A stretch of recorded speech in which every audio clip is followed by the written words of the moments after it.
तुमने प्रेम होश में किया है, न तुमने घृणा होश में की है। न तुमने मित्रता होश में की है, न तुमने शत्रुता होश में की है। ऐसी बेहोश अवस्था को मूढ़ता कहते हैं। बुद्ध ने ऐसी अवस्था को मूर्छा कहा और महावीर ने ऐसी अवस्था को प्रमाद कहा है। अष्टावक्र इसे मूढ़ता कहते हैं। मूढ़ मूल रूप से अज्ञानी नहीं होता। पंडित भी मूढ़ हो सकता है, बड़ा ज्ञानी भी मूढ़ हो सकता है, बड़ा जानकार भी मूढ़ हो सकता है, रचनाओं का धनी हो सकता है, लेकिन फिर भी मूर्छित है।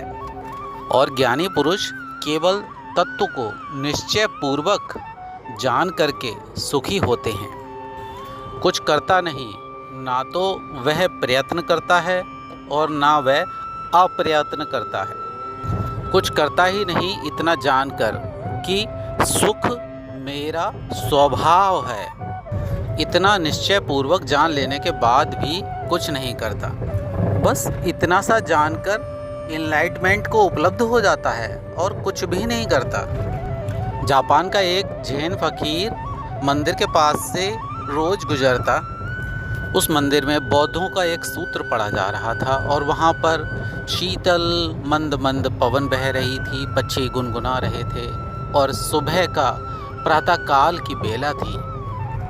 सब तरफ शांति और सब तरफ प्रकृति का अद्भुत सौंदर्य बिखरा पड़ा है। उस मंदिर या मठ के भीतर होती हुई प्रार्थना, उसके भीतर होती हुई मंत्रों की गूंज, उसे एक मंत्र सुनाई दिया। वो सुनने भी नहीं आया था, वो तो कहीं और जा रहा था, बस घूमने निकला होगा, सुनाई दे गया। मंत्र था कि जिसे तुम बाहर खोज रहे हो वह भीतर है।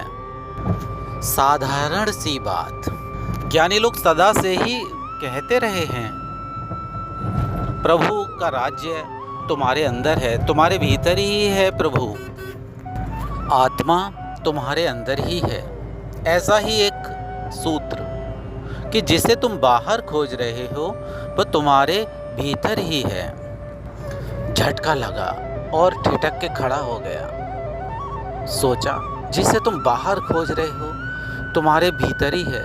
रुक कर सोचने लगा। बात तीर की तरह चुभ गई, गहरे में उतर गई। बात इतनी उतर गई कि जैन फकीर रिंजाए रूपांतरित हो गया, ज्ञान को उपलब्ध हो गया, उसको समाधि उपलब्ध हो गई।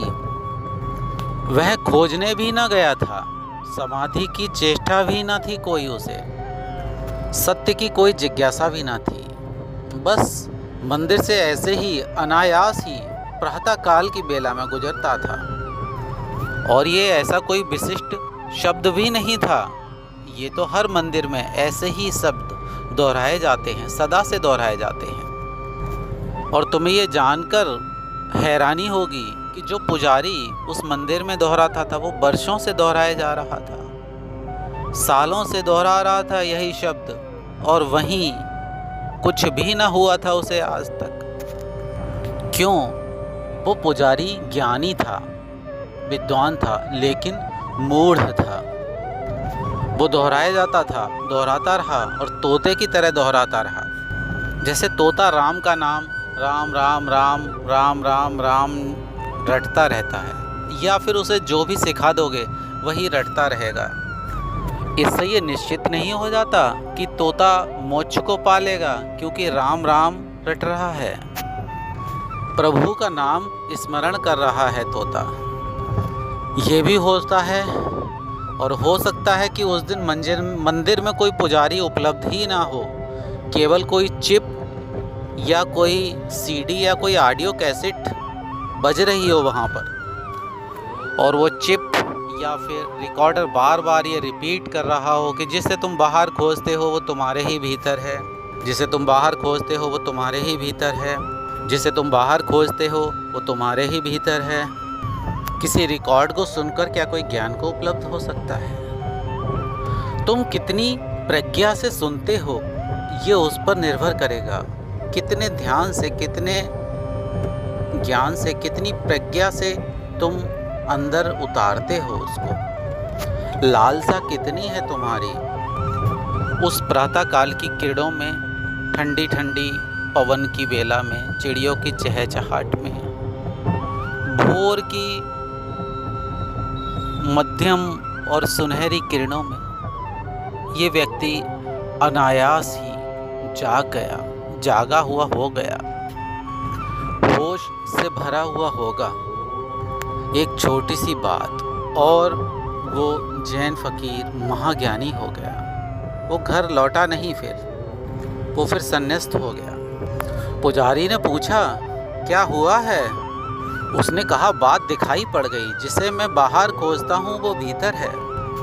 पुजारी ने कहा, मैं जीवन भर से पढ़ रहा हूँ, मुझे तो दिखाई नहीं दिया और तुम्हें आज ही दिख गया।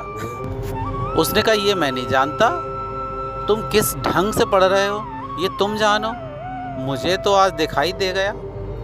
लेकिन ये मैंने सुना, तो मेरी आँख धीरे से बंद हुई और मैंने देखा कि भीतर सुख का सागर लहरें हिलोने मारता है। मैंने कभी देखा नहीं था, दिखाई पड़ गया। सूत्र बहाना बन गया।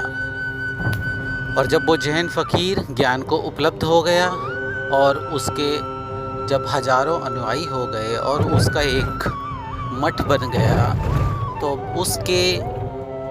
उस मठ में रोज वह सूत्र पढ़ा जाता था। लेकिन फिर ऐसी घटना ना घटी और वो बड़ा चकित हुआ कि इस सूत्र को पढ़ के मैं ज्ञान को उपलब्ध हो गया, सुन के ज्ञान को उपलब्ध हो गया। और यहाँ तो रोज ही पाठ हो रहा है और लोग क्यों चूक रहे हैं, लोग क्यों नहीं उपलब्ध हो पा रहे ज्ञान को, इसको रोज पढ़ने और सुनने के बाद। तुम्हारे ऊपर निर्भर है कैसे तुम सुनते हो। अगर तुम शांत, जागृत और होश से भरे हुए सुन रहे हो तो इसी क्षण घटना घट सकती है, घट ही जाएगी घटना। इसी क्षण ज्ञान घट जाएगा, आनंद बहने लगेगा, इनलाइटमेंट हो जाएगा। फिर तो करना नहीं है और ना करना भी नहीं करना। फिर तो जो है उसका बोध पर्याप्त है। केवल ये जाग जाना, ये होश आ जाना कि जो है मुझे करना नहीं है, मुझे ना करना भी नहीं है। वो जो तत्व है उसका निश्चय मात्र प्राणों में बैठ जाए तो बस हो गई क्रांति, हो गया ज्ञान।